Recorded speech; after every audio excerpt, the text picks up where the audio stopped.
Hai, jumpa lagi dengan saya, Tin Fabrianti Kusumasari. Assalamualaikum warahmatullahi wabarakatuh. Video ini merupakan bagian dari pokok bahasan Requirement Engineering yang akan membahas mengenai Requirement Analysis. Analisis requirement merupakan spesifikasi karakteristik operasional perangkat lunak yang menunjukkan interface software dengan elemen sistem lainnya dan menetapkan kendala yang harus dipenuhi oleh perangkat lunak. Analisis requirement mengizinkan untuk 1. Melakukan elaborasi requirement dasar yang ditetapkan selama inception, elicitation, dan negotiation. Yang kedua, melakukan negosiasi sebagai bagian dari requirement engineering. Hasil dari requirement analysis dapat berupa sebuah model. Pemodelan requirement atau requirement modeling menghasilkan satu atau lebih jenis model sebagai berikut. 1. Model requirement berdasarkan skenario dari sudut pandang berbagai aktor dari sistem. Yang kedua, class oriented model yang mewakili kelas berorientasi objek atau atribut dan operasi dan cara di mana kelas berkolaborasi untuk mencapai requirement system. Yang ketiga, behavior and pattern based model yang menggambarkan bagaimana perangkat lunak berperilaku sebagai konsekuensi dari peristiwa eksternal. Model merupakan model yang mewakili elemen fungsional sistem dan bagaimana alur dalam mengubah data melalui sistem. Model requirement harus mencapai 3 tujuan utama. 1. Untuk menggambarkan kebutuhan pelanggan.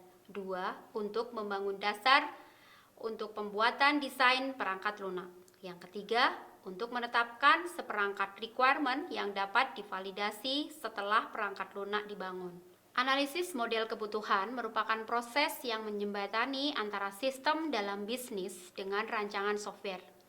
Sistem merupakan deskripsi yang menggambarkan keseluruhan fungsi sistem atau bisnis yang akan dicapai dengan menerapkan software, hardware, data, manusia, dan sistem elemen lain. Sedangkan software design mendeskripsikan arsitektur aplikasi software, user interface, dan komponen-komponennya. Rule of thumb untuk analisis requirement adalah sebagai berikut. 1. Model harus fokus pada requirement yang menjadi masalah atau domain bisnis. Tingkat abstraksi harus relatif tinggi. 2. Setiap elemen model requirement harus ditambahkan sehingga memberikan pemahaman keseluruhan requirement perangkat lunak serta memberikan wawasan tentang domain informasi, fungsi, dan perilaku sistem. Ketiga, mempertimbangkan untuk menunda infrastruktur dan kebutuhan non-fungsional lainnya hingga proses perancangan. Keempat, minimalkan coupling di seluruh sistem.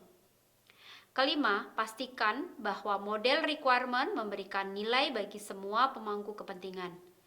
Yang keenam, membuat model kebutuhan sesederhana mungkin. Analisis domain merupakan kerangka proses sebagai bagian software engineering.